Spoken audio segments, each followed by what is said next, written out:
Welcome to Impact Masters Podcast in collaboration with Africa's Talking Retold Podcast, where every conversation sparks new insights. Join us as we delve into the stories of extraordinary individuals who are shaping our world. Movers and shakers in tech, policymakers, entrepreneurs, entertainers, and all those whose stories are worth telling. Get ready to be inspired, challenged, and transformed. Welcome, and let's embark on this journey of discovery together. Impact Masters Podcast. You can check us out on all social media platforms. You can also find us across all podcast channels. Simply search for Impact Masters, then subscribe, follow, and share. www.impactmasters.io. Here's your host, Michael Kamathi. Yes. It's a blessed day. Thank you so much. It's yours truly, Michael Kamathi. And if you want MK, taking tech ecosystem conversations, the Impact Masters, the legends themselves, and the sons of Africa. This is Africa's Talking Podcast in collaboration with Impact Masters Podcasts. Once again, bringing you the movers and shakers in tech. And today, we are blessed to have one and only, not only the son of Africa, but a guy who has done it all and is making those moves to make sure that Africa is where it's supposed to be. I keep telling you, Africa is blessed. Skills, talents, intellectual, and anything else that defines humanity. So today, we have Felix Kariuki. This is a guy who has a bachelor's degree in electronics, engineering technology, a diploma in management of information systems, certificates in Google Project Management, Google Analytics, Google UX Design, Leadership and Management, Strategic Innovation, Six Sigma Black Belt QFD, whatever that means. Professional member of Engineering Board of Kenya. 15 years of experience in management and technical leadership, leading distributed cross-function teams in different time zones. Experience working with governments, academia, civil society, private sector in Africa, Asia, the USA, Canada, and Europe. Co-creativity on designing and launching data toolkits and platform with Kenya as the pilot. Conversant with the Constitution of Kenya and all laws that relevant to devolution. Possesses a thorough understanding of county development objective and vision 2030. A data-driven mindset with the ability to run experiments, measure, and adapt. Proven track record of leading successful transformation projects. Experience using human-centered design principles to develop interventions in support of program objectives. Strategic thinker and result-oriented. Whoa, and the list goes on. Yeah. Bachelor in Electronics Engineering Technology from the World College CIE, Virginia Beach, Virginia in 2010. And actually is a well-accomplished person we have here. How are you, Mr. Felix? I'm Engineer. good. It's not good to call you just Felix, but Engineer Felix Kariuki. Yes, sir. It's a joy to be here. Thank you for the opportunity. It was interesting to listen to what you're saying concerning my resume. Sometimes you don't think about it because the reason as to why we do what we do, especially having the mindset of wanting to develop people, is you study to make a difference, get knowledge, do something about it. What you do with the knowledge is the most important thing. Exactly. Amazing stuff. Yes. And by the way, here, I will try to tell this and I'll give you the context. So when you look at Africa, the story is always told by the third party or fourth party. And most of the time is when it's altered, truncated to fit the bill of, the teller. Yes. But we have chosen as Impact Masters and Africa's Talking Podcast to tell the way it is. Yes, sir. And one of the most important thing is to know who is Felix, not from the portfolio, the resume, but where did Felix start? Where was he born? How was his growing up? How did he go to the US and all these other places? Okay. And we want to take it chronologically, and we'll get to the main issue here. Okay. Just a brief on me. Born in Nairobi, raised in Nairobi. Yeah. I was born in a community that was close-knit. This was a Buruburu community. And this is where I met Mr. Teddy Waria. We went to the same school with him, who's pretty much instrumental with Africa's Talking. That is Lenana? No, this was primary school. Oh, okay. Yes. Which one was that? This is Buruburu 1 Primary School. This is in Eastlands. This is when Buruburu used to be called Buruburu. Now it's kind of called something else. Was it a private? But I love it. Yeah. I love the place. We were so close-knit. That's the objective of it. Huh? We knew each other pretty well. And in that community, it was more like you care for your brother. You lift each other up. And it was in that community that I was able to identify with the needs of the community. I used to go to a church, used to be called Nairobi Calvary Temple, GCK. And so what I used to do is after school, when you're closing school, I used to gather people from different churches in that community. And then we do what we call environmental cleanup. Oh, nice. This was way before we started saying Nairobi cleanup days and all that. It was more like what my parents had instilled in me. Is always care about the next person next to you. Always care about your environment. Always, the mindset they put inside of me is whatever knowledge you have, no matter how small it is, it has value somewhere else. So I may not have been, how can I say, I may not have looked myself to have a political position. I was still a kid growing up. But I knew I can live in a better environment. I knew some things were not right.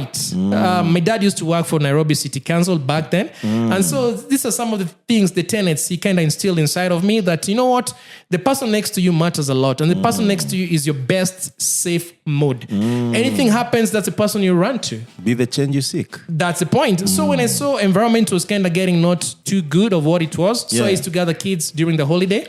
I'd go to barber shops, tell my friends, this is what I'm planning on a certain day.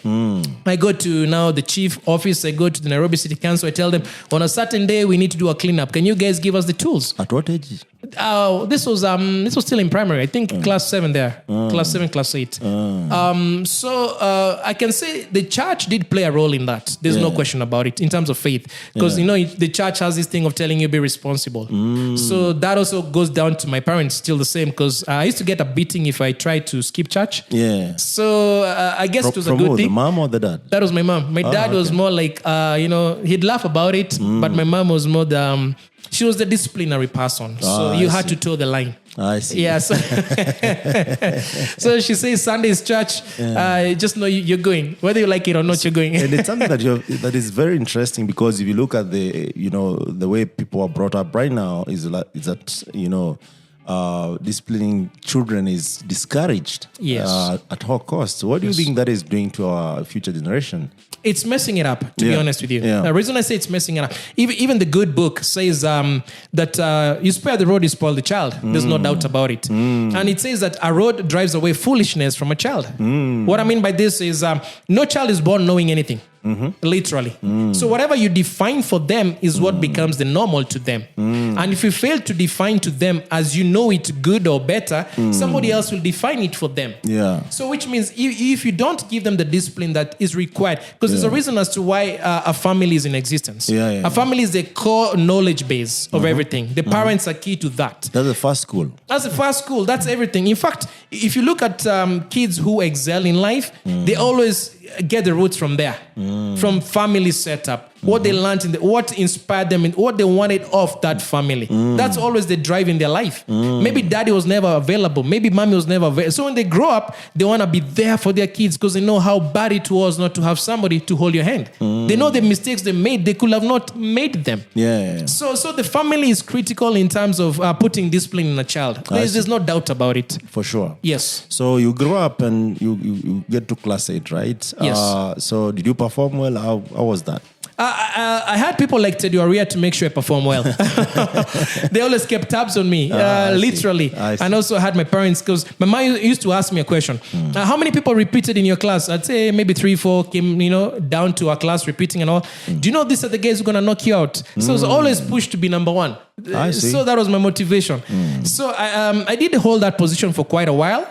If I did lose that position, I'd fall number 2. And that's in the whole stream. Were you guys on the same class? Teddy Oria, for a while, he was in a different class. But when they categorize you, they give you stream. According to the total number of students in that entire stream, what position you are. So always held, as far as number 1 was concerned. That was my seat. That was mine.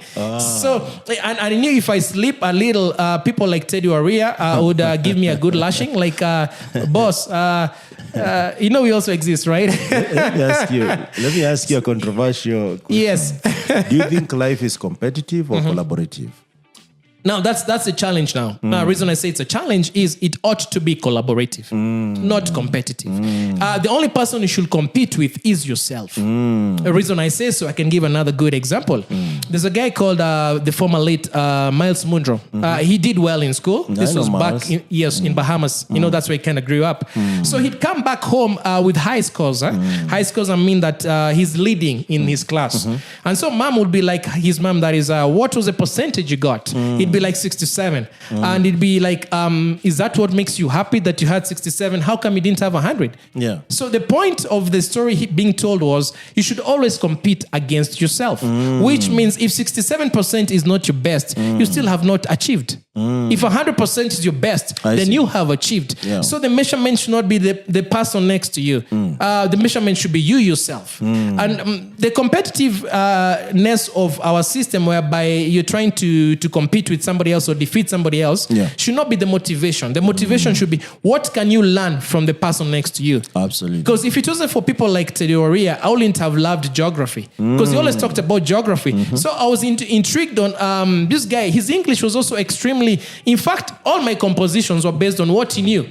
So before writing my compositions, I'd make sure I have some minutes with him, kind of get a few vocabularies from him, because he was a reader. Okay.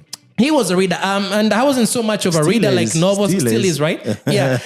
So he made my English better, to be honest. Yes. He kind of told me, there's more to English than what you're learning in school. So, and the thing about him is he always functioned outside the box.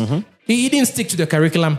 So he would ask teachers questions, and teachers would be like, that's not in the curriculum. So that is because what I saw in him was knowledge. What I saw in him was a deep understanding, a deep appreciation to life than just A, B, C, D, or getting these points or that. There's a deeper richness. As in, whatever you learn in school has, and that's what made me start kind of becoming active in the society, to see beyond the measurements of a school curriculum, to see beyond that. And I remember I used to have talks like, this was still in primary school. We'd have talks on American politics. Okay. We were kids in primary school. We were talking if Bill Clinton... Bill Clinton, right? Exactly. That was the time, We'd ask kind of debate during... And this is break time when guys are playing soccer.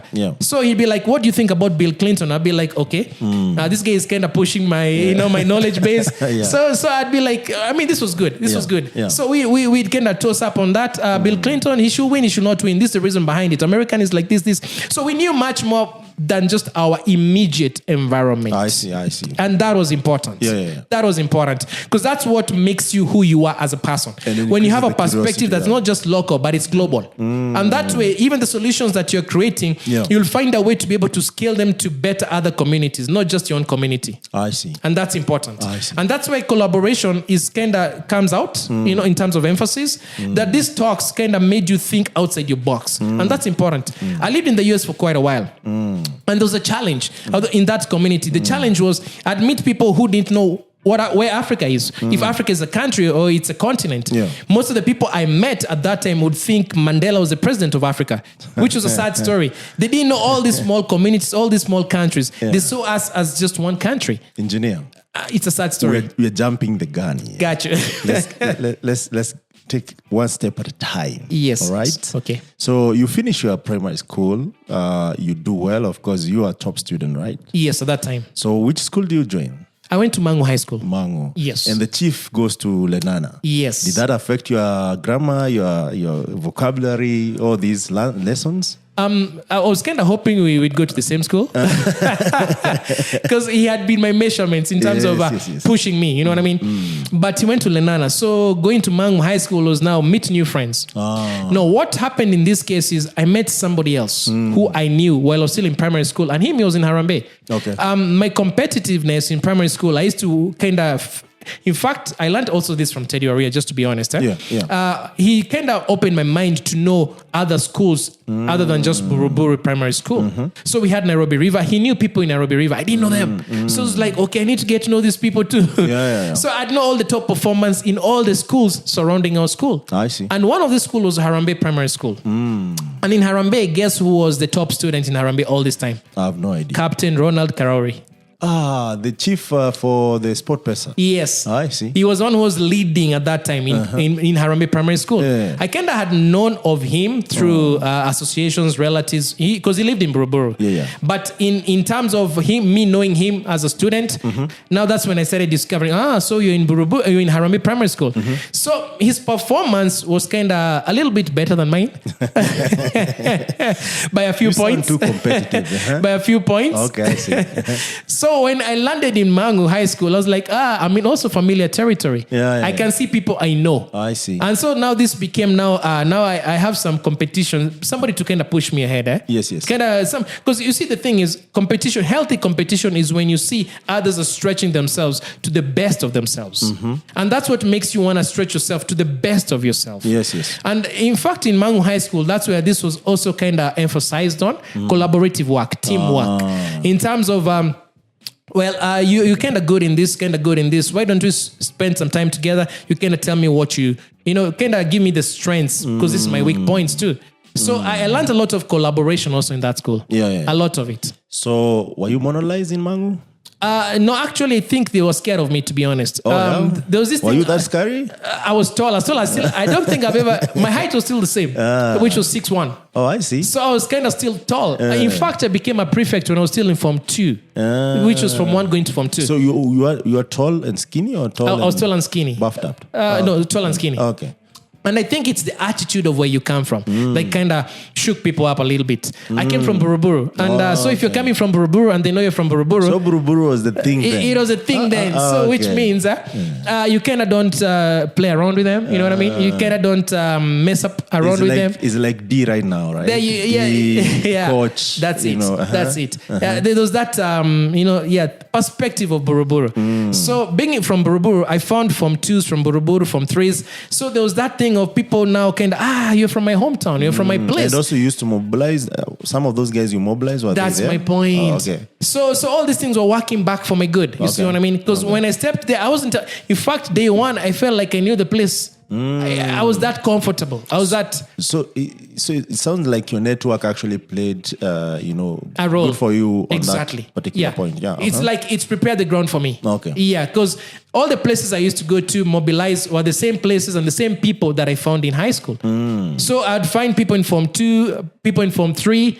In fact, even some few people in Form 4 who knew me even before I stepped there. I see. So there was that kind of protection mechanism. We are from the same neighborhood. So leave this kid alone. This is my brother. This is my buddy right here. So it was that good. So were you this kind of guy who loved sciences from the word go? How was that high school experience so that you could become an engineer you are right now? What shaped that? What shaped it? As I said initially, when it came to primary school, Teddy Oria was good in sciences. He had a book called Abbott.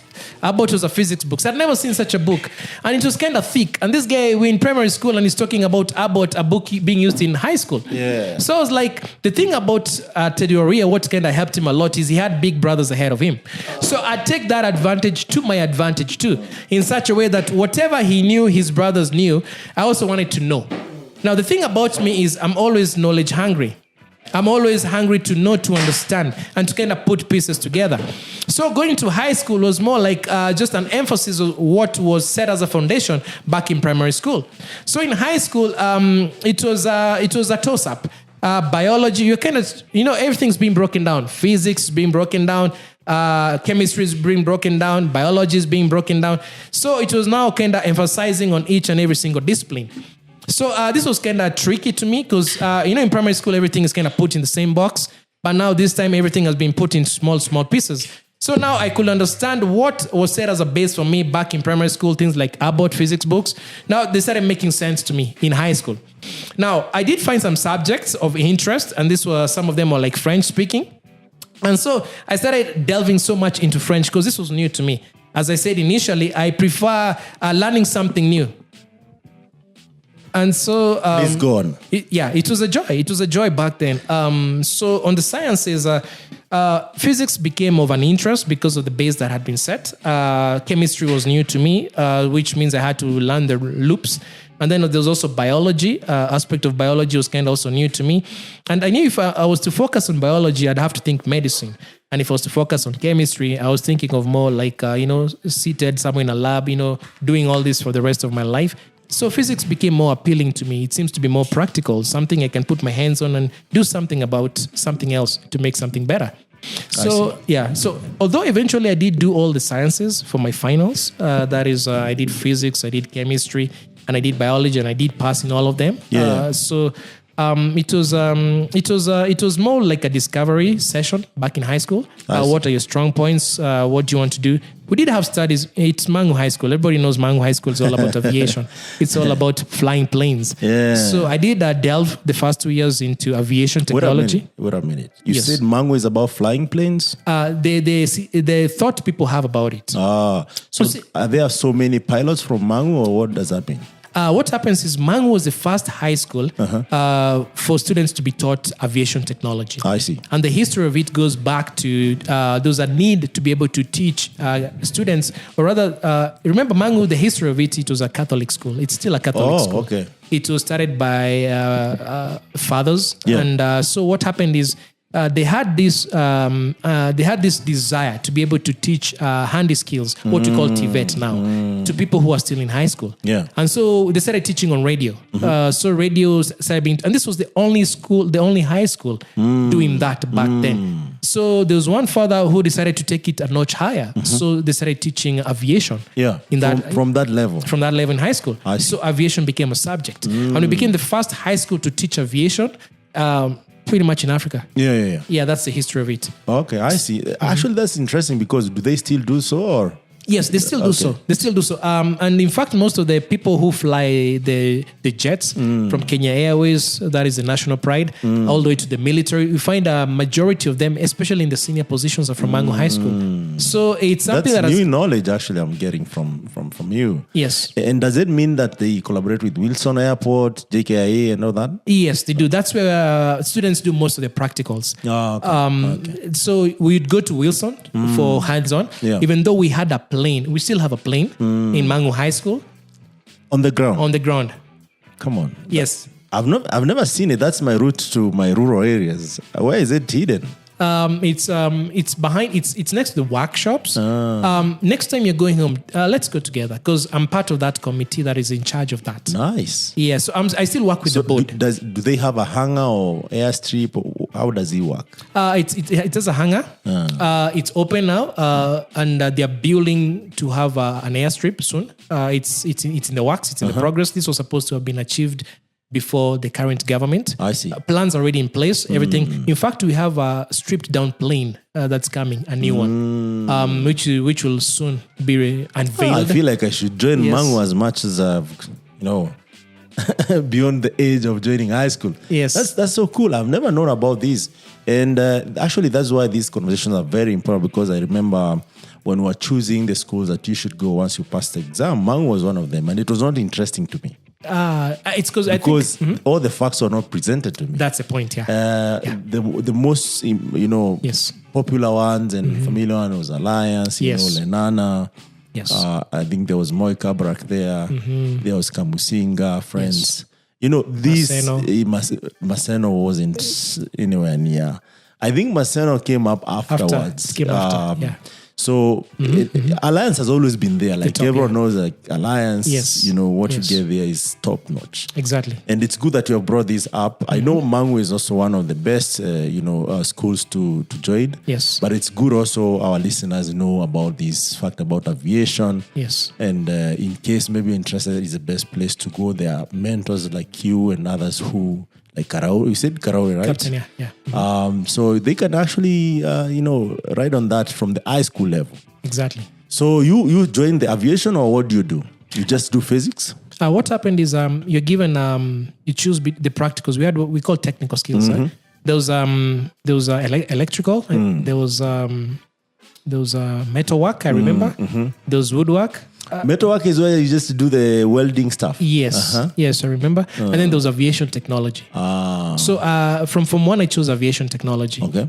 And then for the first 2 years, you kind of decide whether you want to do your final examinations. Because remember, these are examinable in the final examination. I see. At Form 4. Yeah. And so once you get a good sense of where your strength is, if this is still something in line with what you'd like to do after, you kind of take it until Form 4. As an elective. As an elective, yeah.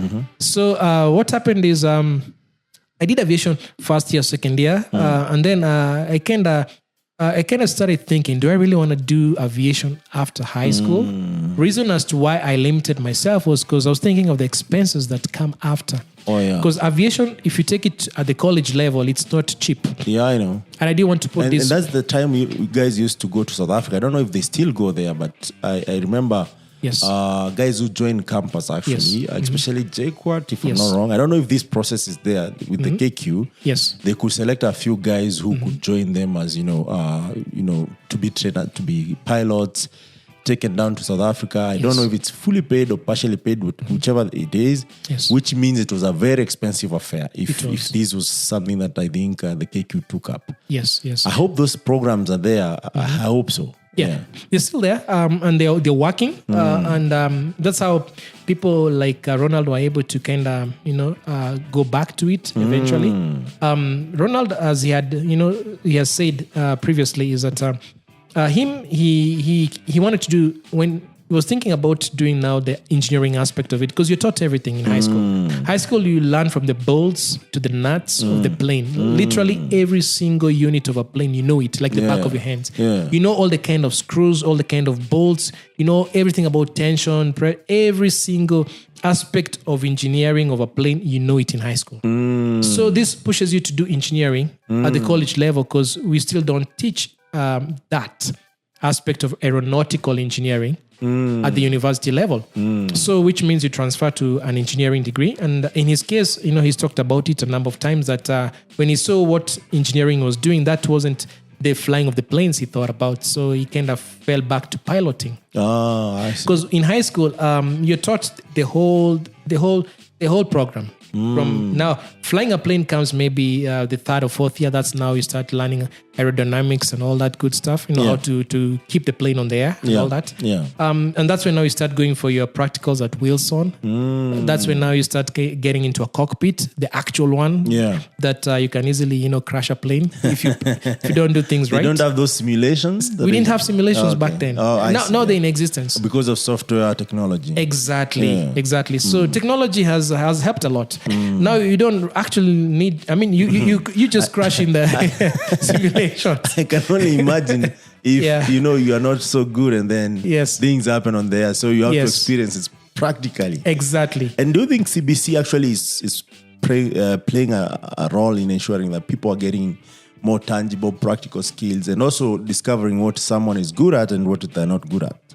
CBC, it's commendable. It's commendable. It needs to be. The reason I say it's commendable. Remember, I spent some time in the US. Yeah. In the state called Arkansas, in a city called Little Rock. And as part of the Little Rock Regional Chamber, they have a department called Workforce Development Department. I was part of a committee in this department that was involved in revamping the curriculum for the high school students. Yeah. What this meant is there was a need to focus on what kind of skills high schoolers are getting in such a way, once they're done with high school, they can either jump into the job market or it can be a preparation to further that knowledge into the college level. And so what we did, and remember this, we were talking about just maybe 3 or 4 years ago, this happened. I see. And so in cognizant of this is that they are a first world country. I see. And they saw there was a need to be able to kind of push students back to practical skills, which can be of value after high school in terms of job-wise to meet the workforce need in that society. Because fourth industrialization is happening fast. Yeah. And you're finding that the curriculum is kind of being left behind in terms and of... what is for the industrialization?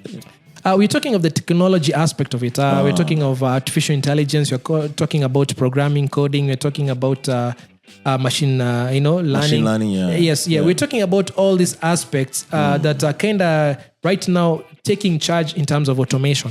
Because automation is key towards the future we are looking at. True. And for that to be in existence, then all these skills need to be taught at an earlier age. Yeah. That's why you find that, for example, in China, you see kids are still started learning before now it became more like a common thing in other countries. Yeah. Kids were learning this from the time they were still in nursery, kindergarten. They're being taught this. Yeah.